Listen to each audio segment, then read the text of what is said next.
What is up, you guys? Welcome back to the channel and welcome to another gruesome Get Ready With Me video. If this is your first time seeing my face, my name is Jessica, and in each of these videos I sit down here with you guys and we discuss a different true crime case whilst I put on some makeup. So if that sounds fun to you, I'd say subscribe, stick around, and join me back here each week. If the combination isn't for you, I've got some links down in the description, but for those of you who are sticking around, let's go ahead and get into today's case.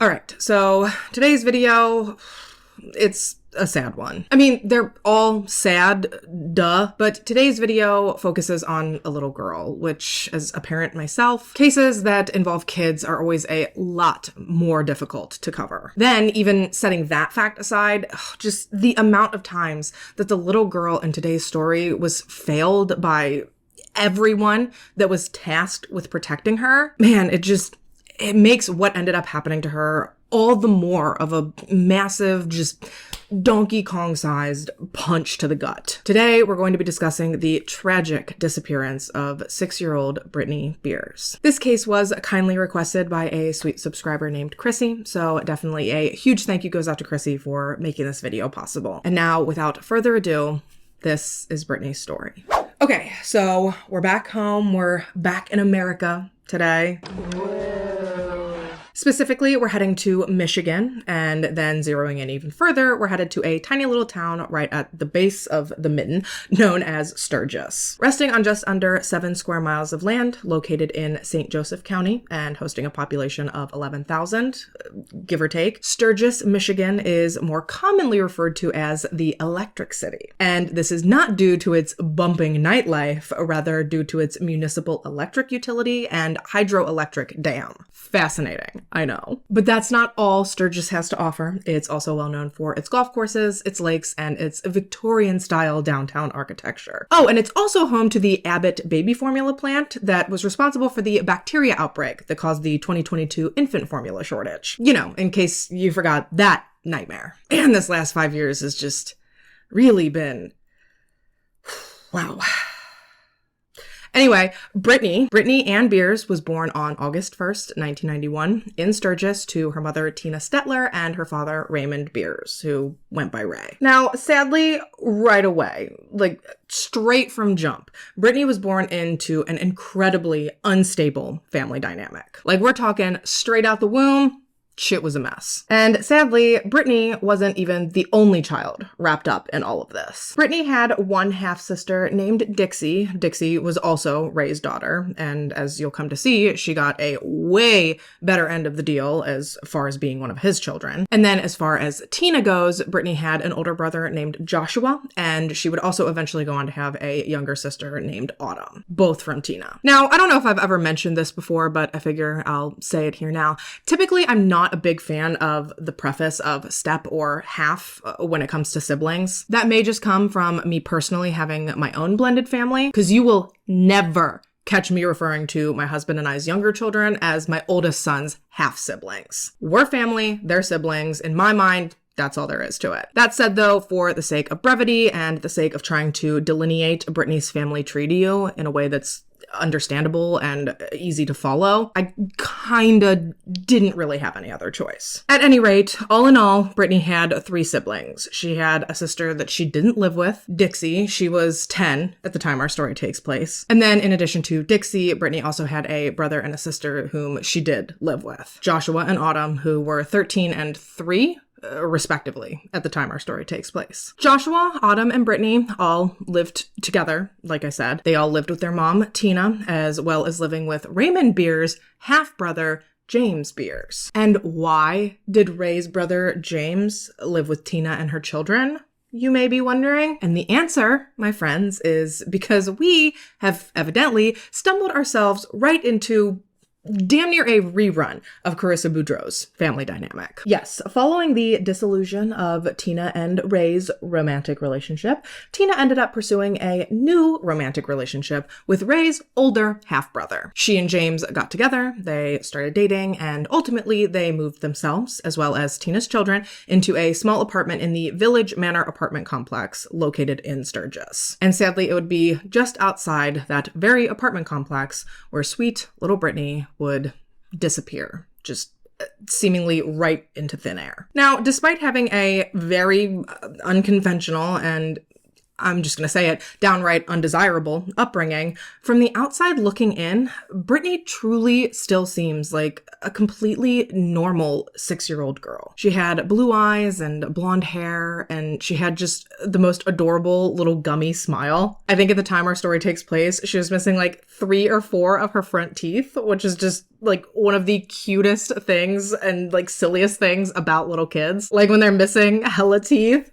So cute. She was in either kindergarten or first grade, and she attended Sturgis Fawn River School District. And she really was just this like positive, tiny little light of a girl. She was a lively child who just wanted to have fun. She loved music and art, and she just wanted to goof around and play outside. Overall, she was described as a tomboy. She was definitely not afraid of rough and tumble play. She was not afraid to get down and dirty, and she loved being outside and riding her bike and playing at the park. Actually, according to her older sister Dixie, pretty much the only thing that Brittney was afraid of was strangers. Brittney was very shy when it came to meeting new people. She was very skittish when it came to being around people she didn't know. And that's coming straight from Dixie, who arguably was one of the people in the world who knew Brittney the absolute best. Brittney was especially close with Dixie out of all of her siblings. And if you'll remember, Dixie is Ray's other daughter. So sadly, as we know, they didn't live together, meaning that they didn't get to hang out nearly as frequently as they probably would have liked to, but they did still manage to spend as much time together as humanly possible. Now, unfortunately, given some stuff that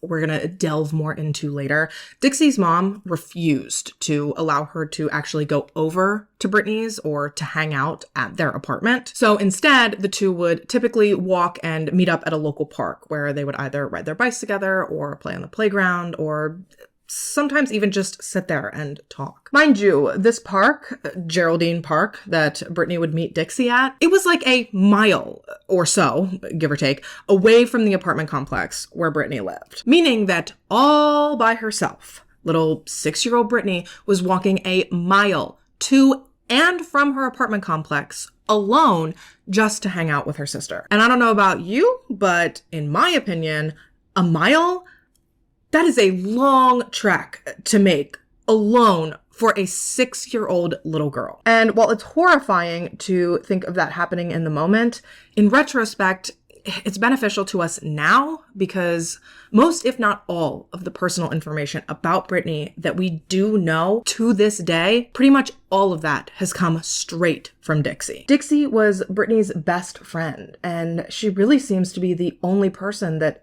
was ever really there for Brittney, you know, as much as a 10-year-old could be. Now, from what I was able to gather, it seems as though both Brittney and Dixie had a lot of freedom for 2 young children. Save for Dixie not being allowed over Brittney's apartment, they were mostly allowed to do pretty much whatever they wanted. Obviously, they were both allowed to walk to the park alone, and they were allowed to play there alone. Brittney, in particular, as you'll see, had too much freedom, especially when you take into account that she was almost half Dixie's age, doing all of the same stuff that her older sister was allowed to do. But that's because Brittney was basically the quintessential latchkey kid. She was home alone a lot or home with just her siblings a lot.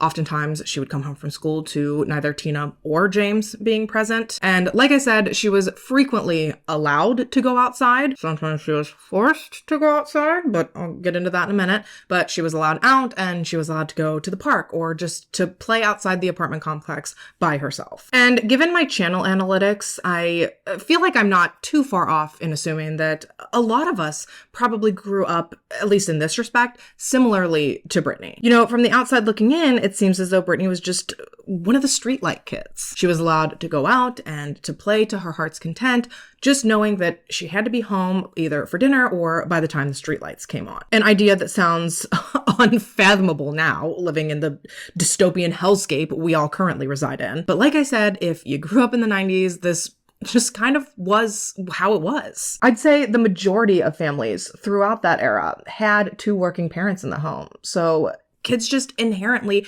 had a lot more freedoms and a lot more alone time back then than I feel like they do now. Shit, I wouldn't let my kids walk to the end of my driveway without me nowadays. But me growing up, my friends and I ran all over my neighborhood without any supervision for hours at a time. I mean, looking back on it now, it seems like a miracle that any of us made it into adulthood in one piece. But back then, back in my day, it was just normal.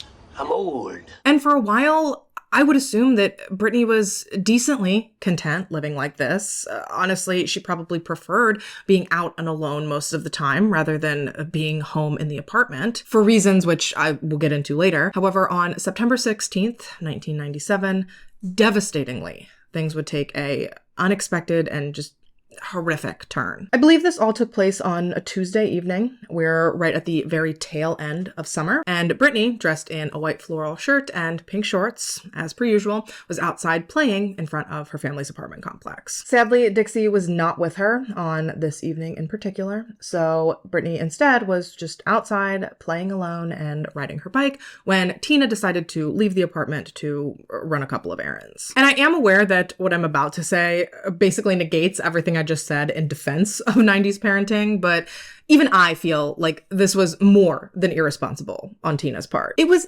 8:30 p.m.-ish when Tina decided to step out to run whatever these errands were. And rather than deciding to have Brittney either go inside because it was starting to get dark or picking her up and taking her on these errands with her, Tina simply saw her daughter, waved, and then just drove on by. And remember, Brittney is 6 at this point. Realistically, in my opinion, she should have been in bed by this point, or at the very least back in the apartment, bathed in her jammies and winding down for the night. And you know, had that been the case, perhaps things may not have played out in the way that they do, unfortunately, go on to play out. And typically, I would never blame or shame a mother who's lost her child like this, but as you'll see in a bit, Tina kind of sucks. So honestly, I don't really feel bad about doing it this time around, you know, just as far as this particular story is concerned. But put a pin in it because we're not quite there yet. So once Tina had left to run these errands, very shortly thereafter, as in like a couple of minutes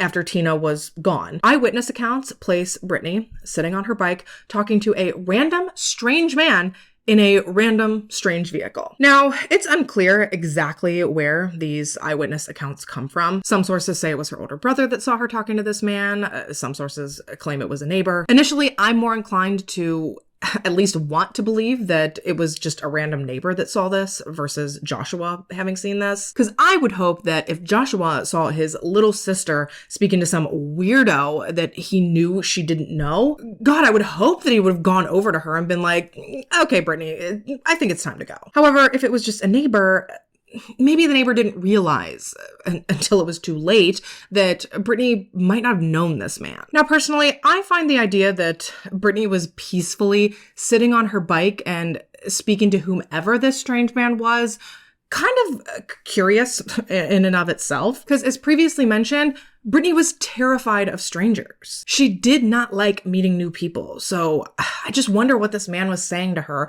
to make her feel comfortable enough to just sit there and chat with him. Nevertheless, though, that's the story, so unfortunately, I have to go with it. I don't write the news, I just report it, you know? And just in case it was Joshua that saw Brittney speaking to this man, I don't want it to seem like I'm trying to put any sort of fault on him for what ended up happening, because at the end of the day, at the time, he was 13. He was only a child himself. And given how the dynamics of this family seem to have been, there's every chance in the world that he wasn't raised or conditioned to look out for his little sister that way. But regardless of whomever it was that saw Brittney speaking to this man, they were able to get a description of the man as well as a description of his car. So reportedly, this man was in his late 20s or early 30s with short dark hair, facial hair, and he drove a dark red or brown vehicle. And the reason that this mystery man is so important is because he was actually the last person known to have interacted with Brittney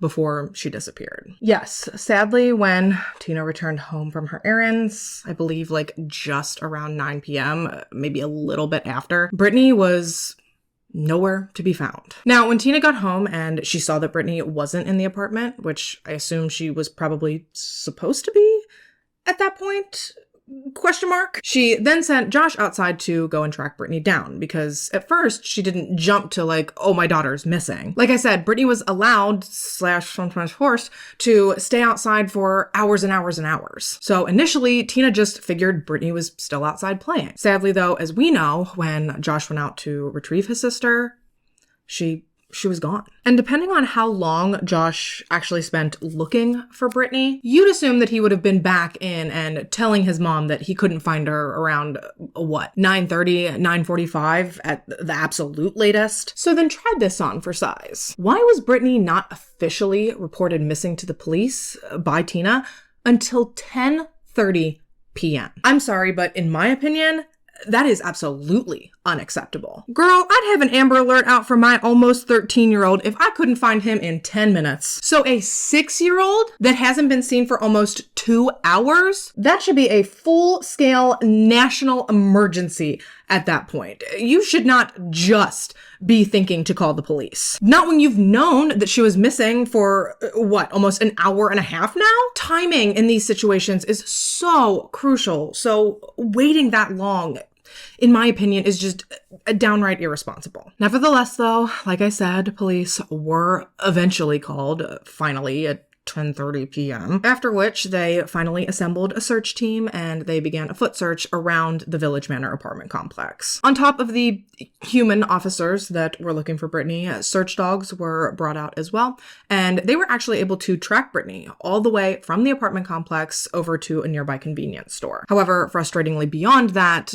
the dogs lost all trail of Brittney. Police were eventually also able to recover Brittney's bike. I believe it was found still on the property of the apartment complex, but sadly, beyond that, there was no sign of Brittney. And what's really, really scary, going back to the search dogs for a second, is that where they ended up losing Brittney's scent, like I said, at that convenience store, well, this little corner store type deal, it just so happened to be right off of one of the town's major interstates. Do you know how easily someone could have just whisked a tiny little 6-year-old girl away, hit the interstate, and just been gone? Oh, it is just horrifying to think about. It makes me physically ill. Police, as well as civilian volunteers, ended up searching the area on foot pretty much non-stop for the next 24 hours. Posters were made and distributed picturing Brittney and describing what she was last wearing. Police also managed to work up and spread around a composite sketch of the man that Brittney had allegedly last been seen talking to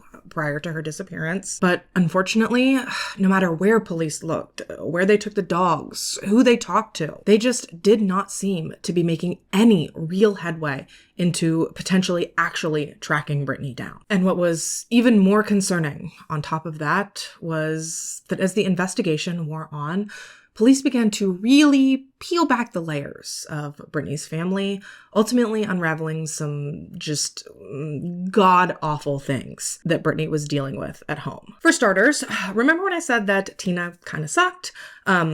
This is that. According to some of Brittney's neighbors, it wasn't that Brittney was allowed outside whenever she wanted to be. It was actually, as alluded to, more that she was forced to be outside most of the time. Yeah, whenever Tina would get mad or frustrated with Brittney, rather than parenting her or correcting her, helping her, being there for her, she would instead force Brittney, her 6-year-old child, out of the apartment altogether. She would force her out, she would lock her out, and then she would simply just leave her out there for the majority of the day. A 6-year-old. And obviously, during these stretches of time, no one was really supervising or keeping an eye on Brittney. Actually, some neighbors claim to have seen Brittney sometimes wandering pretty far from the general vicinity of her actual apartment. So I think we can all agree that at best, Tina sounds downright neglectful. A 6-year-old is nowhere near equipped with the knowledge or the life skills to just keep themselves safe all the time while out and about. Believe you me, I have heard a lot in my 4 years of making these videos, and even I'm kind of clutching my pearls at this. You can't say that that is not just downright negligent. I mean, sure, some of the neighbors did their best to look out for Brittney and to try to keep an eye on her, but at the end of the day, they couldn't stop their lives in order to watch this little girl. Now, that's not to say that there weren't other things that they could have done to possibly protect her from her circumstances, which I'll get more into later. But yeah, for now, Tina clearly not winning Mother of the Year anytime soon. That much is obvious. But guess who else was just beyond fucking terrible? Brittney's uncle slash basically stepdaddy, Mr. Jim Beers. Yeah, remember how I said that Dixie wasn't allowed at Brittney's apartment to hang out? Well, believe you me, there was definitely a reason. Not just a reason, a very understandable reason. But before we get into that, I'm actually going to take my break, throw on my lashes, and when we get back, unfortunately, we will get much more acquainted with Jim Beers. Don't go nowhere.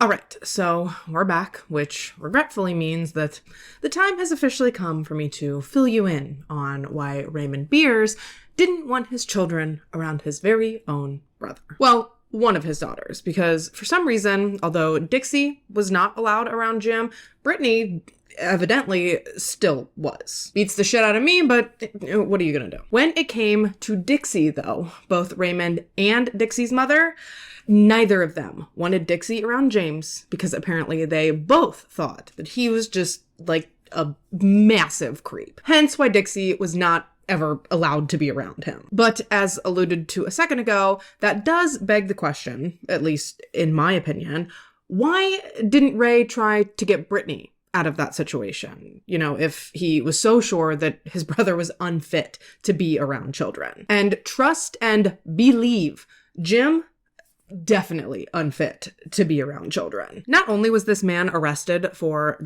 domestic violence, which I'll get into here in a second, but this man also was apparently not above physically or psychologically abusing children. Personally, I wouldn't put verbal abuse past him either, but that part is strictly my own speculation. What's not speculation, though, is the fact that Jim 1000% did absolutely hack away a bunch of Brittney's hair once as a punishment for her for not taking good enough care of it. Homie, she's 6. 6. She's a child. News flash. It's not her job to parent herself or to take care of herself. That's Tina's job. Then if she's not doing what you believe to be a proper job, then you, as the other able-bodied and capable adult in Brittney's life, maybe you could help her. But no, instead you choose to hack away at a big part of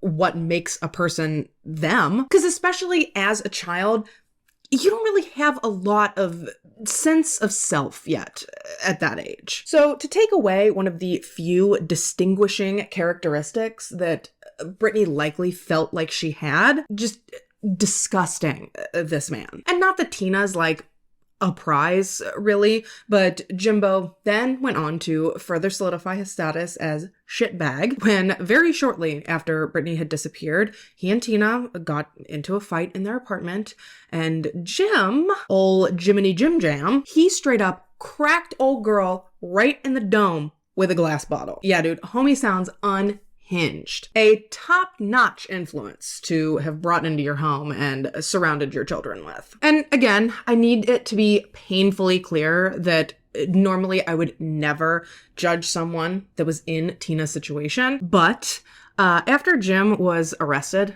for this bottle incident and charged with domestic violence, CPS quite literally told Tina, basically, it's him or your children. Clearly, Jim was dangerous. The man sounds like a lunatic. So CPS urged Tina to leave him and to not allow him back into the home. But do you think she listened? Because she sure did not. At the end of the day, she refused to distance herself from James, ultimately prompting CPS to remove both Joshua and Autumn from the apartment, as well as from Tina's custody. And while the thought of a mother basically handing her children over in order to keep a relationship with an abusive loser like James is just completely unfathomable to me, I can't help but wish that James had done this a few days before Brittney had disappeared rather than a few days after. Because maybe then, in an ideal world, the children would have been removed from Tina's custody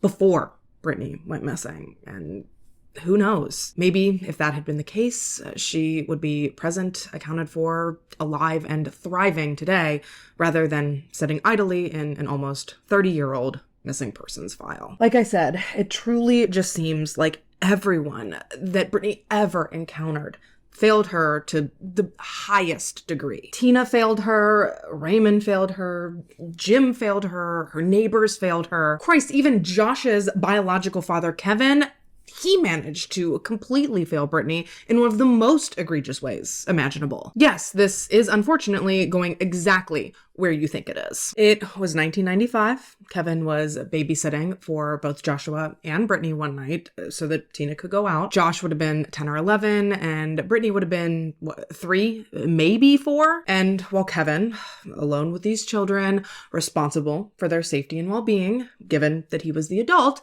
he took it upon himself to essentially abuse Brittney while he was giving her a bath. Just as I thought.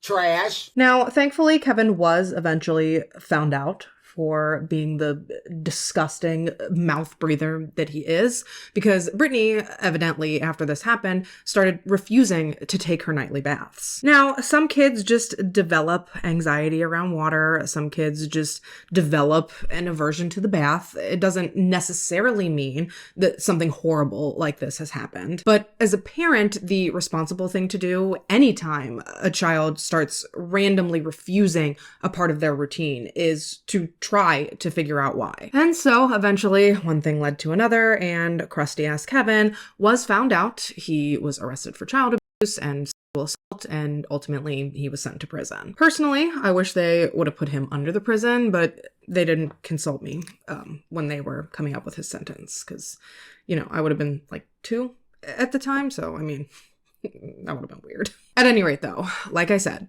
everyone in Brittney's life had failed her irreparably. And honestly, they failed all the kids, because Kevin also abused Josh, and Lord only knows what Autumn was subjected to before she was removed from this godforsaken apartment. So it's sick. I hate these cases. I hate cases that cover kids. I hate people who hurt kids. I think that is what the death penalty should be for. In my opinion, those are the type of crimes that I just don't see a way for people to come back from. But instead of the electric chair or lethal injection, Kevin was released after just 13 years. So I guess all I can really hope for is that his prison stay was every bit of what he deserved, and I'll just leave it at that. Thankfully, like I said, Josh and Autumn were ultimately removed from Tina's care before she then just voluntarily gave up all of her rights to her children. I think that her official court statement was that she no longer had the ability,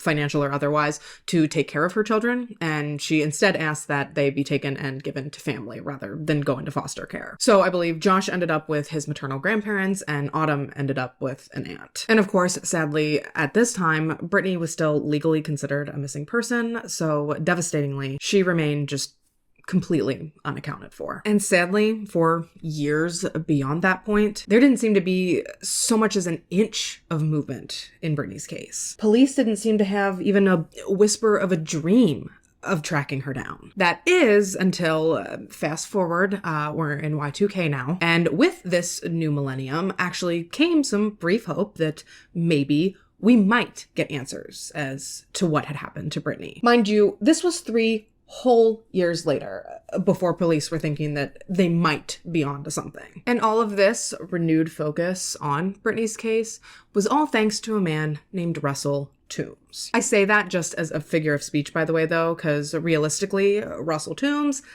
not a man that deserves to be thanked for anything, ever, in the whole world. Yeah, no, Russell Toombs is a reprehensible, vile, repugnant shit stain on the underpants of humanity. Russell was in his early 40s in 2000, working as a field technician for Comcast Online when he was arrested for possession of inappropriate digital materials picturing a child. Actually, technically, it was upon his resignation from Comcast that he was actually found out to be this just degenerate disgustoid. Basically, what had happened was Russell quit his job, which obviously then in turn required him to return his company computer to the company. And this dumbass, when they went through to clear his laptop and to reformat it for the next technician, all of this material was still on it. Now, granted, a vast majority of the material was just regular adult material, but there were over a dozen photos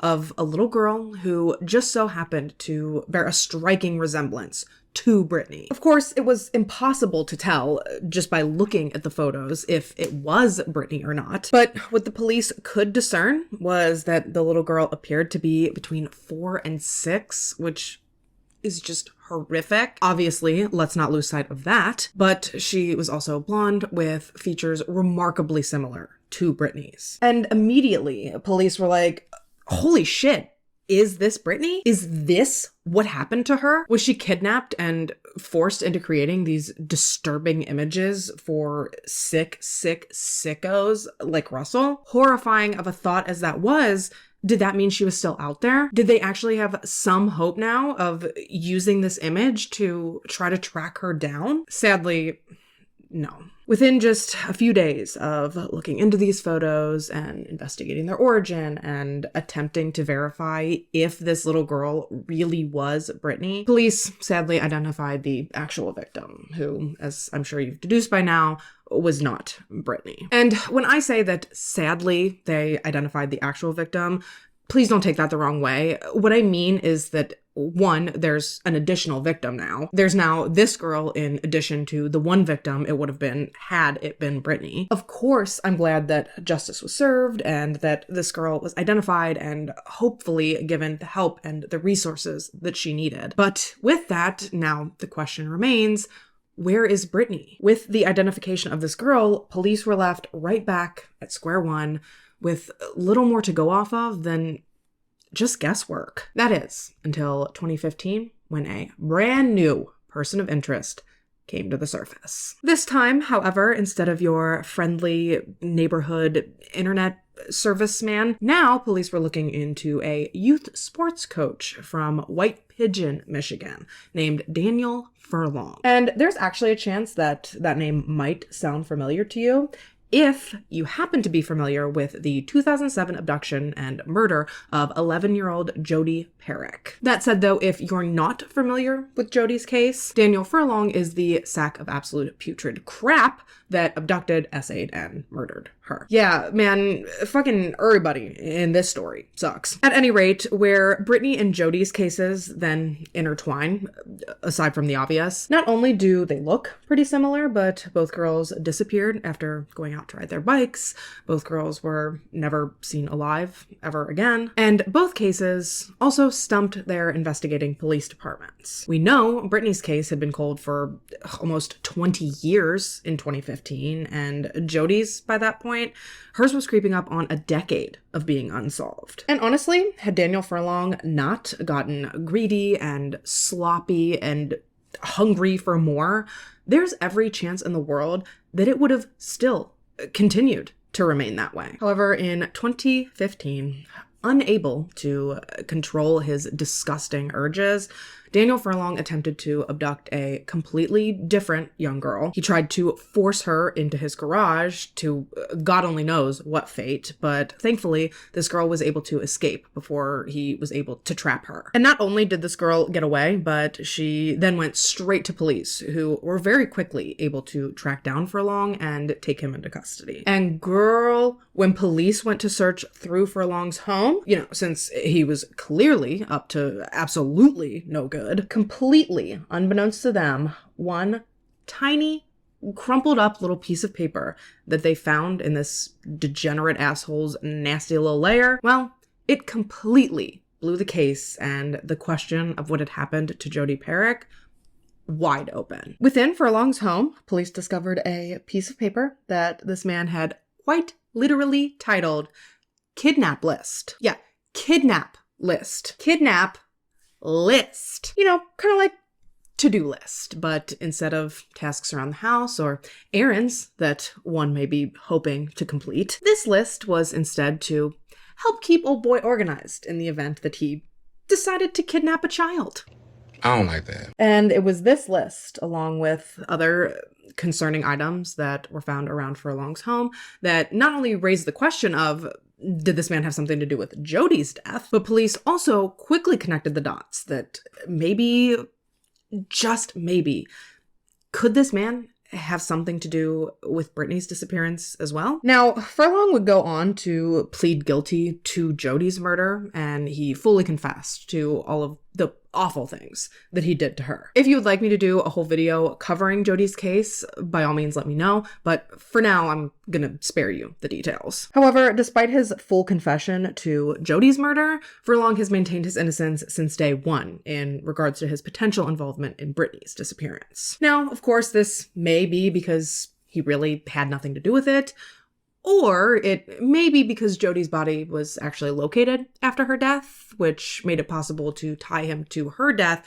via DNA, where obviously Britney is still missing. Either scenario, in my opinion, is absolutely possible. So as far as which scenario is true, your guess is as good as mine. He was at one point subject to a polygraph test that, although he was never explicitly said to have failed, the administrating officer has gone on record to say that the interview gave him a bad gut feeling. So take that for what you will. Now, I don't know what type of car Furlong was driving back in 97 when Britney went missing, so I can't speculate or try to make any sort of decisions based on that. But what I can tell you is that given that Furlong was born in 1950, I believe, that would have made him 47 in 1997, which is significantly older than the late 20s or early 30s man believed to have been responsible for Britney's abduction. And at first, that does make it seem as if Furlong probably isn't responsible. However, at the time this eyewitness account took place, you have to remember it was getting late, it was dark, the man was far away, he was in a car, and this is all on top of the fact that whomever saw him talking to Britney, whether it was her brother or the neighbor, chances are they weren't expecting this man to take off with her. So they were probably recalling what he looked like just based off of their memory, versus having taken a great deal of care to memorize his features and his details in the moment. I mean, this is exactly why eyewitness accounts are so iffy in the first place. Sure, the idea of having someone witness something firsthand seems like it would be strong and accurate evidence. However, the fact is that it's just not. Human memory is fragile, and I think more often than we'd like to admit, it's also wrong. So personally, I wouldn't take this discrepancy between the eyewitness's memory of this person versus Daniel Furlong as anything, really. I think it is still just as possible that he's guilty of the crime as it is that he isn't. Y'all want to be real fucking peeved, though, as far as Daniel Furlong's concerned. Homeboy was released last year. Oh, hell no! Yeah, after pleading guilty to the rape and murder of an innocent 11-year-old little girl, old Danny F. was released from Michigan's Department of Corrections after serving just 8 years of his 30-year plea agreement. Now, I have no clue the circumstances surrounding his release. I have no idea why he was required to serve so little time. All I know is that your boy looks gently alive as of this photo taken in 2022. So my guess is he's not going to be out or running amok here in the land of the free or the land of the living for all that much longer. But beyond that, devastatingly, that's pretty much it. To this day, Brittney is still considered to be a missing person. As of this fall, she will have been missing for 28 years. And although there have been thousands of tips and leads called in to police over the years, what I've told you is basically all we know. Well, that and that Brittney was failed by literally every single adult that was in her life at one point or another. And you know, maybe had they stepped up, had they taken their responsibilities as her parents, step-parents, extended family, neighbors, if any of these people had taken their responsibility as an adult over a clearly in-need child more seriously, perhaps Brittney would still be here with us today. If by chance Brittney is still alive somewhere out there, she would be 33, almost 34 years old. There have been a few age-progressed images created of Brittney over the years, which of course I'll make sure to have on the screen for you now, so that if by chance you happen to know anything, even something small that you may not think is important, if you think you have any knowledge that pertains to this case or to Brittney's disappearance, please do not hesitate to reach out to the Sturgis Police Department. I'll make sure to have their phone number as well as any other contact information listed on the screen here for you now, and I will also make sure to have it all listed in the description box down below as well. And sadly, you guys, with that, we are about wrapped for today. Let me know your thoughts on this case in the comments down below. Truly, it is just, it's so sad that this poor little girl seems to have only known suffering, and yet she still seems like she was such a positive and happy, vibrant and energetic little girl. Ugh, it is just devastating that God only knows what was allowed to befall her. Oh man. As always, I thank you so much for taking the time to watch this video and to listen to this story. And of course, one big thank you goes out to Chrissy for requesting this one. And thank you also for exercising so much patience in waiting for me to actually cover it. Sorry for the delay, girl, but better late than never, I suppose. If you have a case or a topic that you'd like to see me eventually cover, please fill out the case submission form that I have linked down in the description. And if by chance you're interested in anything about today's makeup, I will also make sure to have all of the information and the links for the products I used today listed down there for you as well. If you haven't already and you'd like to, go ahead and subscribe to my channel. I put out new gruesome Get Ready With Me videos every 10 days, and I also put out bonus uploads every other Friday. Don't worry, I can barely keep it all straight myself, so I will definitely make sure to have the dates of my next few videos listed here on the screen for you. But if you turn on your post notifications, you'll always be notified when I do post, and you'll always be sure to catch me back here in my next one. Until then though, stay safe and have a good week. Okay, bye. And the answer, my friends, would be that what am I trying to say? Actually, technically, it was upon his rise. But instead of tasks one that concerning items that police found every time with the I. Oh my god. Concerning items that were found. Old Danny F. was released from Michigan's